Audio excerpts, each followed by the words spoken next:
예, 그 지난번 가장 최근 영상으로 저희가 이제 일본에 있는 마르코를 만나고 오는 짧은 브이로그를 올렸는데 네. 생각보다 마르코에 대해서 사람들이 많이 궁금해 해주시더라고요. 감사합니다. 그래도 일본에 있다고 해서 이렇게 궁금해 해주시는 것 같아서 기분이 좋네요. 네, 그래서 이번에는 그때 하지 못한 이야기를 좀 더 심도 있게 다뤄보려고 Q&A 형식으로 컨텐츠를 준비했는데 네. 마르코랑 이렇게 이야기를 하면서 구독자님들이 이제 궁금해했던 거를 제가 대신해서 한번 물어보도록 하겠습니다. 자기소개 일본어로 가능하십니까? 하지마시테. 네, 하지마 때 진짜 많이 변하신 것 같아요. 얼굴도 그렇고 말투도 그렇고. 감사합니다. 네, 그래서 그래도 잘 지낸 것 같아서 보기 좋고 간단한 질문을 하면서 점점 더 난이도를 높여가 보도록 하겠습니다. 네. 일본에 간 지가 한 10개월 정도 된 걸로 알고 있는데 네. 뭐 어떻게 하면서 지내셨어요? 요즘에 잘한다는 소식은 들었는데 어떻게 해서 그렇게 잘하게 되셨죠? 일단은 일본에 간 지는 이제 네네. 첫째 날이 2022년 작년에 9월 16일이었습니다. 와, 저 거의 1년이 다 돼가네요. 금요일이었고, 네. 제가 가기 전에 떨림과 걱정과 설레임으로 밤잠을 설쳤던 게 아직도 생생한데요. 네네. 그때 제가 일본에 왔었던 거는 단순히 그냥 저 혼자서 일본을 개척하겠다라기보다는 사실 이전에 물밑 작업이 있었던 저에게 저랑 같이 일을 할 수 있는 일본 대표님, 한국 분이 계셨기 때문에 그게 가능했었습니다. 그분과 제가 같이 창고를 쓰고 일을 하면서 사실 저보다 선배님이기 때문에 난 이 사람한테 뭘 배울 수 있지라는 고민을 계속 했었던 것 같습니다. 음, 그래서 솔직히 너무 저는 두려웠었던 것 같아요. 사실 그게 1번의 감정이었습니다. 그래서 두려움을 이겨낼 수 있는 거는 그래도 내가 뭔가 성장하고 있네라고 느낄 때마다 그런 두려움이 낮아져서 네네. 두려움이 사라졌기 때문에 계속 배우려고 했었고 그 배우려고 했었던 마음에서 그나마 제가 조금은 성장을 해서 성과가 나오지 않았나 이렇게 생각을 합니다. 저는 옆에서 보기 때문에 이렇게 성장하는 거를 이렇게 두 눈으로 보고 느낌이 네, 오는데 마르코를 오랜만에 보는 분들은 그래서 똑같은데 뭐가 성장했는지 잘 이해가 안 되실 것 같아가지고 네. 저희가 하고 있는 상황이나 뭐 하고 있는 서비스나 이런 것 좀 얘기해 주시면 좋을 것 같아요. 일본에서 저는 오사카에 있고요. 창고를 적극 활용하는 판매를 하고 있습니다. 일본 제품을 한국으로 보내는 형태의 비즈니스를 하고 있고 창고가 있다 보니까 창고에다가 미리 물량을 쌓아두고 판매를 하면서 가격을 조금 더 저렴하게 판매하는 형식으로 진행을 하고 있습니다. 저희가 B2C 고객에게 직접 판매하는 일본 구매 대행과 함께 비즈니스 투 비즈니스 사업자를 위한 B2B 서비스도 지금 하고 있습니다. B2C를 하면서 어느 정도의 성과가 나오고 결과가 나오면서 제가 이 정도의 정보면은 많은 사람들하고 공유를 해도 되겠다라고 생각을 해서 강의를 했었고요. 그래서 음, 지금까지 일본 구매 네네. 대행 2차 강의까지 진행을 해서 네네. 한 35분 정도 되는 대표님들이랑 이제 물류를 하고 있으면서 제가 일본에서 어떻게 보면 배대지 형태의 일을 네네. 해드리고 있습니다. 아직 일본 구매 대행 가능성이 있다고 보시나요? 저는 완벽하게 예스라고 말씀을 네네. 드립니다. 저는 일본에 오기 전에 중국 구매 대행이랑 한국 소매업을 하고 그렇죠. 있었고, 그런데 그 두 가지도 솔직히 저는 아쉽지만 이제 포기를 했습니다. 일본 구매 대행을 집중을 하기 위해서. 두 가지 다 너무 좋은 비즈니스긴 하지만 제가 일본에 있으면서 일본 구매 대행을 하니까 일본 구매 대행은 확실히 제가 고민했던 만큼 더 빈틈이 많았던 시장이라고 어, 저는 느꼈습니다. 제가 일본이라는 환경 때문에 더 노력을 했었던 것일 수도 있겠지만 네네. 그 노력을 했던 만큼 더 빈틈이 많이 보이더라고요. 네. 그래서 더 좋은 감사합니다. 비즈니스라고 저는 생각을 합니다. 어, 네, 구매 대행을 고민하시는 분들이 아마 이 얘기를 들으면 좀 더 이해가 되실 것 같아가지고, 네, 첫 번째 질문은 너무 잘 들었고요. 그러면 이제 1년 동안에 이제 일본에 계시면서 네. 좀 특별히 기억에 남았던 사업적 경험이라든지 개인적인 경험이 있었을까요? 제가 지금은 자기소개 때는 제가 일본어를 많이 안 했지만 그래도 어느 정도 일본 사람과 대화를 할 수 있을 정도의 실력은 됩니다. 근데 이렇게 음, 제가 일본어를 공부하게 된 계기가 네네, 밥이 네네, 저한테 그냥 일본어 잘하든 못하든 일본에 있는 일본 비즈니스 모임에 나가라고 음, 했었습니다. 네네네, 그냥 어떻게든 되겠지라는 마음으로 저도 자기소개만 딱 가지고 네네. 가서 수많은 얘기를 나눴는데 사실 네네. 저는 하나도 못 알아들었죠. 오, 그냥 그분들이 웃어주면서 얘기를 네네. 하셨고 또 네. 제가 영어로 하는 것도 들어주셨고 했는데 네네. 제가 그 한 시간 정도 되는 순간에 느꼈던 감정은 너무 답답하다. 음, 그리고 이 사람들이 좋은 사람들인 것 같고 내가 비즈니스를 하든 아니면 개인적인 일본 생활을 하던 너무 도움이 될 만한 사람들인데 내가 일본어 하나를 못한다는 이유만으로 이 사람들을 놓쳐야 되는 게 맞나? 오, 라고 생각을 했습니다. 사실 네네. 그전에는 일본어를 공부를 안 하려고 작정을 했습니다. 그 시간에 보자. 그 시간에 상품 하나 더 찾고 더 올리고 팔자. 라는 생각이었는데 그렇게 밥이 추천해준 대로 일본 비즈니스 모임에서 그렇게 제가 쩔쩔매고 온 뒤로 아 이거 진짜 아닌 것 같다라고 생각을 했습니다. 그래서 일본어 공부를 하게 됐고 덕분에 일본어 친구도 사귀게 됐고 음, 뭐 일본어를 조금이라도 할 수 있게 되면서 제가 볼 수 있는 게 더 많아졌다. 오, 확실하게 느껴집니다. 일본에서 이 상품 팔고 싶다라고 친구들한테 물어봐도 그거에 대한 어, 답이라도 얻을 수 있기 오, 때문에 오, 그거는 확실하게 이전의 마르코와 지금의 마르코는 정말로 음, 다가갈 수 있는 정보의 양이 달라졌다라고 저는 확실하게 아, 느껴서 첫 번째로 일본에서 네네. 느꼈던 좀 특이한 경험이었다고 생각을 합니다. 그리고 어, 두 번째로는 제가 사실 남들의 눈치를 많이 봤었던 성격인 것 음, 같습니다. 네네. 저희가 처음 시작한 것도 20대 초반이었고 네. 그런 와중에 유튜브도 시작을 하면서 뭐 많지 않은 대중이지만 대중에게 노출이 되는 그런 상황에 놓였는데 그러면서 제가 꽤나 쿨하게 많은 것을 넘겼지만 꽤나 저도 부끄러움이 많았던 음, 사람이었다고 지금 생각을 합니다. 20대 중반까지도 저는 굉장히 조금 샤이했던 사람이라고 제 음, 스스로 판단을 하는데요. 근데 네네. 지금의 저는 일본에 온 다음부터는 그게 훨씬 더 제 스스로 내면의 강함을 찾았다라고 생각을 합니다. 어, 그 이유는 저는 첫 번째로 혼자만의 시간을 많이 갖다 보니까 제 네네. 스스로 생각을 많이 했다라는 게 도움이 많이 됐고요. 그리고 두 번째로는 제가 오키나와 여행을 가서 제가 죽을 뻔했었던 경험이 있었는데 아, 그 시간 동안 제가 바다에 빠졌습니다. 네, 바다에 빠져서 이렇게 표류를 했는데 그 시간 동안 제가 너무 그런 공포도 있었지만 음, 나는 왜 아직 안 죽고 있을까라는 생각을 계속 했었습니다. 그렇게 90분가량 나는 왜 살아 있을까라는 고민을 그때 당시에 할 수 있게 돼서 제가 헬기를 타고 올라오는 그 순간에도 왜 나는 안 죽었을까라는 생각을 계속 음, 했었거든요. 네네네. 그런 자기만의 생각을 계속 하다 보니까 나는 뭔가를 아직 해야 될 게 남았다라고 생각을 하니까 음, 그 사람들의 시선과 말과 아, 네네. 의견이 제가 그 땅이 보이지 않는 검은 바다에 있었던 어, 것보다는 아무렇지도 않다고 느껴지더라고요. 그래서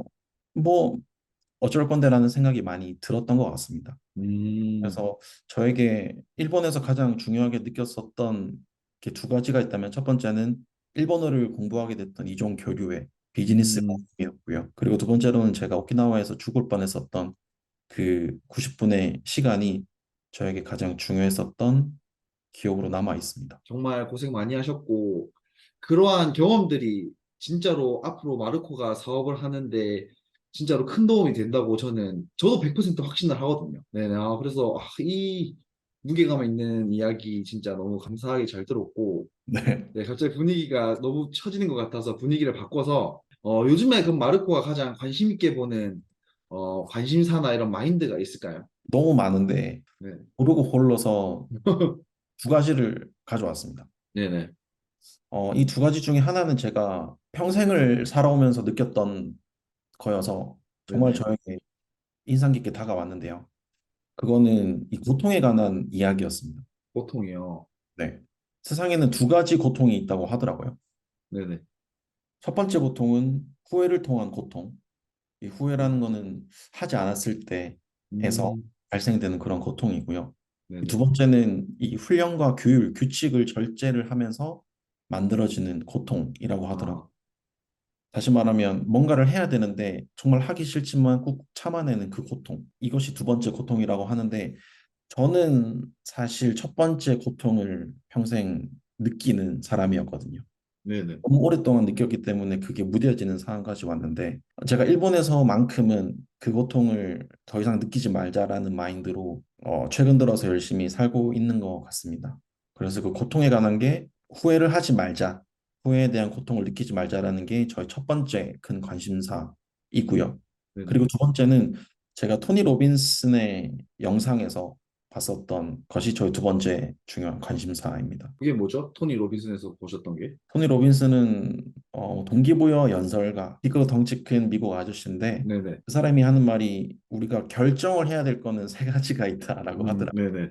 첫 번째는 우리는 어떤 것에 집중할 것인가? 라는 게 첫 번째 질문입니다. 네, 어떤 것에 집중할 것인가? 그리고 두 번째로는 어떤 의미를 부여할 것인가? 라는 게 두 번째 질문입니다. 의미를 부여할 것인가? 네. 그리고 세 번째는 어떻게 행동할 것인가? 라는 게 세 번째 질문입니다. 우리는 네. 위에 세 가지의 결정을 항상 하게 됩니다. 음, 제가 오키나와 바다에 빠졌던 거를 예로 한번 들어볼게요. 어, 예. 나는 무엇에 집중할 것인가였습니다. 와, 저는 수영을 아예 못하는 사람이고요. 물을 그쵸. 굉장히 무서워하는데 1km 넘게 표류를 하면서 어딘가에 집중을 해야 됐습니다. 음, 저는 그냥 물을 먹는 그 상황의 공포에 집중할 수도 있겠고 저 멀리 보이는 듯한 해변가에서 손을 흔들고 있는 이 친구들의 모습에 살아야겠다라는 것에 집중을 할 수도 있었습니다. 물론 처음부터 제가 쿨하게 살아야지라고 했었던 거 아니었지만 결국에 진짜 살아야겠다라는 것에 집중을 했었다라는 게 제 첫 번째 선택이었고요.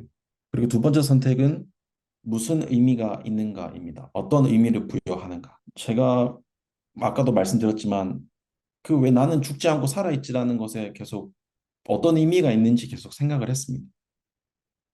분명히 내가 아직 해야 될 일이 남았기 때문에 제가 익사하지 않았다라고 저는 계속 생각을 했고 의미 부여를 했습니다. 그리고 세 번째로는 어떤 행동을 할 것인가인데요.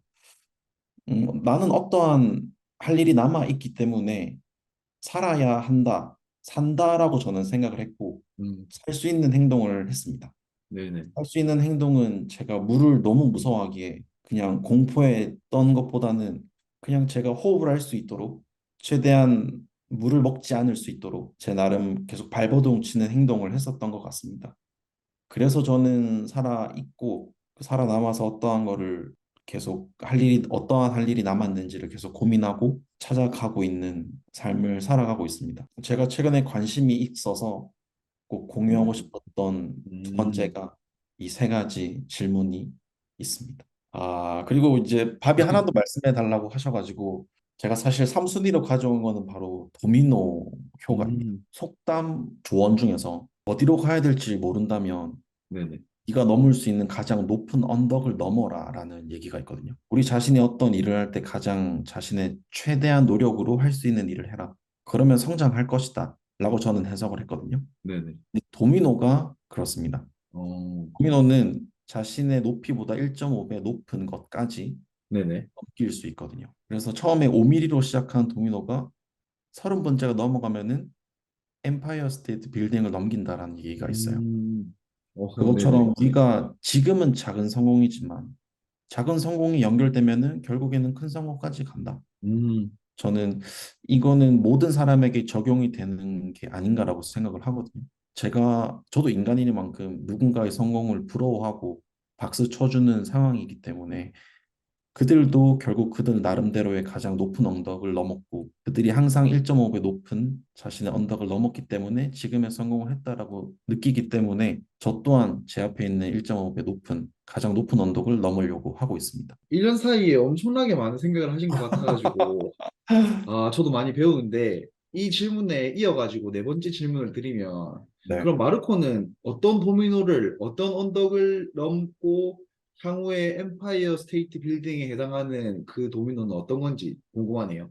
이게 너무 좋은 질문인 것 같은데 네네. 비즈니스 모델을 확실하게 만들 수 있는 능력과 저의 의견을 상대방한테 확실하게 전달할 수 있는 능력, 이 두 가지를 저는 주무기로 지금 제가 가지고 있는 B2C 서비스와 더불어서 B2B 서비스도 진행하고 있는데 B2B 서비스를 진행을 할 때 지금은 시스템이 자동화가 되어 있지 않습니다. 제가 일본에 떠나기 전까지 자동화 서비스를 만들고 직원을 2명 이상 고용을 해서 음, 제가 서비스를 완벽하게 자동화로 돌리는 게 저희 일본에서의 목표입니다. 그래서 마지막 질문인데 이게 더 큰 무대로 한번 가볼까? 미국을 가볼까? 일본을 가볼까? 중국을 가볼까? 아니면 동남아를 가볼까? 라고 고민하는 제2의 마르코가 있을 건데 그분들에게 좀 해주고 싶은 말이나 조언이 있을까요? 제가 뭐 가라 말아라고 할 정도의 아직 실력은 안 되는 것 같아서 네네, 네, 제가 네, 느꼈던 바로 설명을 드리겠습니다. 네네. 제가 일본에 처음 왔을 때 모든 게 다 잘 될 줄 알았어요. 왜 네. 그렇게 생각했냐면 오기 전에는 막 어떡하지? 그 걱정 때문에 가슴이 떨렸는데 막상 일본에 오니까 한국 사람이 너무 많은 거예요. 음, 너무 많아서 사람이 울렁울렁 거리더라고요, 네, 여행객들이. 네. 그래서 이거 우리가 조금만 비즈니스 생각하면은 어차피 우리가 일본 상품을 한국에다 판매하고 있으니 이 정말 온라인에 있는 수요가 제 눈에 들어오니까 이거 무조건 되겠다라고 음, 생각을 했었거든요. 네네, 근데 한국에서는 제가 그조차 인지를 못했죠. 왜냐하면 네, 실제로 보지도 않고 맞죠. 듣지도 않았고 저는 일본에 여행을 가본 적도 없었으니까요.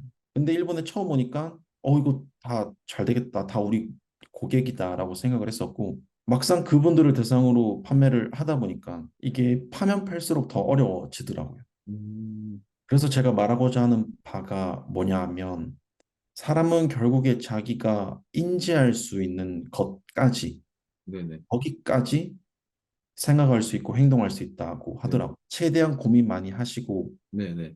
한국이 좁다. 한국에서는 내 생각의 끝이 다 닿았다라고 느껴지시면 해외 문을 두드리는 것도 저는 정말 좋은 순서라고 생각합니다. 그래서 일본에 음, 오니까 일본의 선진적인 것도 많이 보이고 네네, 시적인 것도 많이 보이고 일본에서는 이렇게 비즈니스를 하는데 음, 버킹이 된다는 것도 보고 음, 또 게다가 가장 가까이서 한국 분들이 일본에서 어떻게 비즈니스를 하는지, 음. 어떻게 그들이 부를 축적해 나갔는지도 보면서 저만의 계속 데이터를 쌓아두고 있습니다. 아, 예. 1년 동안 철학가가 다 되신 것 같아가지고. 아, 이것도 네네, 영감인데요. 네네, 오기 전에 같이 일본에 계신 대표님이 네네, 마르코 철학이 중요하다고 생각해? 철학이 네네, 뭐라고 네네, 질문했는데 네네, 저는 명확하게 철학은 필요가 없다라고 대답을 했습니다. 네네네. 그것을 다르게 표현하면 저는 제 스스로 저를 깊이 생각해 보지 않았어요라고 음, 떠벌리고 다녔던 꼴이었던. 아, 그쵸, 그쵸. 그래서 분명 저보다 나이가 많든 적든 얼마만큼의 생각을 하냐가 더 중요한 것 같아서 네네. 여유가 된다면 더 깊이 생각하시고 해외 오시는 거를 결정했으면 좋겠습니다. 아, 고민의 흔적이 보인 대답이라 가지고 이 인터뷰를 보시는 많은 분들이 조금 더 본인에 대해서 생각을 하고 자기가 가진 역량과 자기가 가졌던 인식을 한 번 더 되돌아볼 수 있을 것 같아가지고 상당히 의미 있었던 시간이었던 것 같고요. 마지막으로 마르코가 이 OBL 구독자님들에게 하시고 싶은 말이 있으시다면 마무리해 주시고 인사해 주시면 좋을 것 같아요. 오벨 구독자 여러분들 안녕하세요. 마르코입니다. 처음 만났던 게 정말로 이제 오래된 시간인데, 그때부터 저희는 진짜 우리가 노력을 하면은 성공할 수 있지 않을까라는 문장을 계속 서로가 공유했었습니다. 우리 이렇게 돈 많이 벌었어요. 우리 이렇게 성공했어요라고는 많이 매번 보여드리지는 못하지만 보시는 분들은 분명히 느끼실 거라고 생각을 합니다. 쟤네들 뭔가 조금 더 달라진 것 같네. 쟤네들 조금 변하는 것 같네. 그렇게 분명히 느끼실 거라고 생각을 합니다. 그 이면에는 분명히 저희가 도미노처럼 저희 눈앞에 있는 가장 높은 언덕을 넘어가고 있기 때문에 분명히 순차적으로 성공을 향해서 나아간다고 저희는 생각을 합니다. 그래서 저도 일본에서 제가 셀러로서는 한국에서 단 한 번도 느껴보지 못한 그런 물량을 배송해보고 포장으로 며칠을 지내보고 하면서 정말로 내가 해외에 있으니까 이런 경험도 할 수 있네.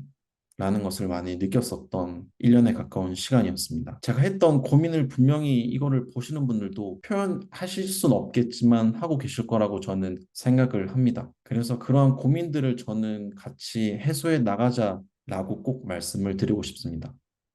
저희가 유튜브를 하는 것도 사실 우리처럼 이렇게 노력을 하고 우리와 같이 노력하면은 각자에 맞는 성공을 할 수 있다라는 거를 저희가 증명해 나가고 싶기 때문에 유튜브를 하고 있습니다. 혹여나 일본의 비즈니스에 관심이 있으신 분이라면 저희한테 연락을 주시면은 저희가 성심성의껏 답변을 드리도록 하겠습니다. 예, 감사합니다. 이렇게 사업가에서 철학가로 활동하고 있는 네, 일본 오사카에 있는 마르코와 함께 인터뷰를 나눠봤고요. 앞으로 마르코가 성장하고 저희 OBA 팀이 성장하는 과정들을 인터뷰 또는 다른 콘텐츠를 통해서 보여드릴 거니까 저 친구도 저렇게 하고 있으니까 나도 나만의 성공을 위해서 열심히 해야겠다 생각하시고 저희랑 같이 꾸준히 앞으로 나아가셨으면 좋겠습니다. 무더운 여름 조심하시고요. 이상으로 인터뷰 마치도록 하겠습니다. 네, 감사합니다. 수고하셨습니다. 감사합니다.